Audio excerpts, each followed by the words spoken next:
Hello दोस्तों, जय श्री राम। मैं एडवोकेट बी एन शर्मा। आज आप लोगों के सामने एक ऐसी टॉपिक लेके आया हूँ। कुछ खास बातें पता चल रही है कि जो ज़मीन दलाली है इसका स्तर बहुत बढ़ते जा रहा है, समझ लीजिए। और बढ़ना तो दूर की बात, इसमें इतने धांधलियाँ और गलत चीज़ें सामने आ रही हैं जिससे मतलब एक जो गरीब असहाय लोग हैं ना, वो टोटल बर्बाद हो जाएंगे। सुनने में ये आ रहा है कि जो रजिस्ट्री हो रही है, जो पुराने रजिस्ट्री के पेपर है, जो हमारे जो बड़े बड़े अधिकारी हैं उनके ऑफिस से क्या हो रहा है, जो पुराने रिकॉर्ड हैं उसको जला दिया जा रहा है, जला करके फिर रजिस्ट्री किया जा रहा है।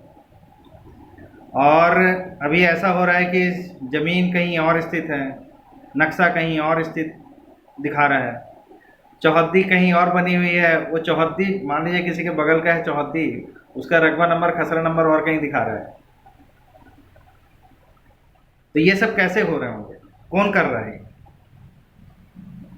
इस टाइप की जो त्रुटियां आ रही हैं तो स्वाभाविक बात है पटवारी मिला होगा, तहसील से कोई ना कोई सपोर्ट कर रहा होगा, केस लड़ते रहिए।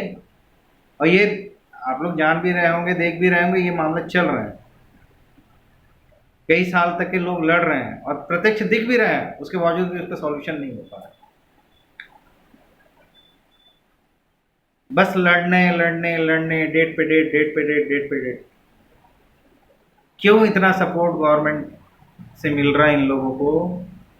कहाँ से सपोर्ट मिल रहा है कि इतनी बड़ी गलती हो रही है और खुलेआम गलती हो रही है? इसलिए मेरा हर ऑनर से जो ज़मीन के मालिक हैं, जिनकी ज़मीनें हैं, वो प्रॉपर अपने जो मतलब आप प्रॉपर जो आप बगल में अगर कोई हैं आपके, उनसे कंसल्ट करिए या देखिए जा कर के, या तो अच्छे पड़ोसी हैं उनसे मिलिए, है ना। क्योंकि ये गलतियाँ देखने में मिल रही हैं और सुनने में भी मिल रही हैं। और कई लोग तो हैं जो पैसे, उनको ज़मीन मिल नहीं रहा है, वो किसी का भी ज़मीन ले ले रहे हैं, उनको पता नहीं है बाद में क्या होने वाला है उनके साथ। ले रहे हैं, आदिवासी की ज़मीन बिक जा रही है आज की डेट में। तो 80%, 75% तो आदिवासी की ज़मीन लेकर के बैठे हुए हैं। अब ये रिकॉर्ड देखने वाले तो जो हैं वो क्या रिकॉर्ड देख रहे हैं उसके लिए तो मैं नहीं बोल सकता, पर ये बहुत गंभीर मामला है। सतर्क रहिए। और मेरा अनुरोध है, रिक्वेस्ट है आम पब्लिक से, थोड़ा तो आइए सामने, डरिए मत। अगर कहीं है तो आप लिख करके दीजिए, ऑफिसर के खिलाफ भी लिखिए, है ना।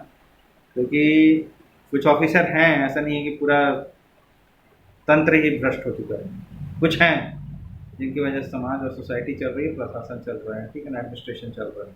हाँ, ये जरूर है, मैं मानता हूँ, मैं भी देख रहा हूँ ये सब गतिविधियां चल रही हैं, है ना। और कई जगह तो मैं भी ये देखने को देखा हूँ कि ये ज़मीन कहीं है, उसका कहने मतलब चौहद्दी कहीं और बना हुआ है, नक्शा कहीं और का काट करके शो हो रहा है, रकबा नंबर कहीं और का दे दे रहे हैं, है ना। तो ऐसा लोगों को परेशान किया जा रहा है, इसमें कोई बड़ी बात नहीं है। और ये क्यों हो रहा है, अब इसको मैं क्या बोलूँगा, दुख तो है। पर अब जब शासन प्रशासन ही गुंडे चोर बदमाश का सपोर्ट करेंगे तो आम पब्लिक को तो कौन पूछेगा। हाँ, एक और बात है, मैं आप लोग से ये बताने वाला हूँ कि जो यूपीआई पेमेंट हो रही है उसमें शायद गवर्नमेंट टैक्स लगाने वाले हैं, 1 अगस्त से चालू हो गया है, लेना देना दोनों में टैक्स लगेंगे। इसलिए कोशिश करिए मोबाइल बैंकिंग का यूज़ करना, ठीक है ना। एपीएस से निकालिए, कोई दिक्कत नहीं है, ठीक है। क्यूआर कोड कम इस्तेमाल करिए बस। आगे अगर कुछ इन्फॉर्मेशन मिलेगा तो मैं आगे बताऊंगा उसको। धन्यवाद।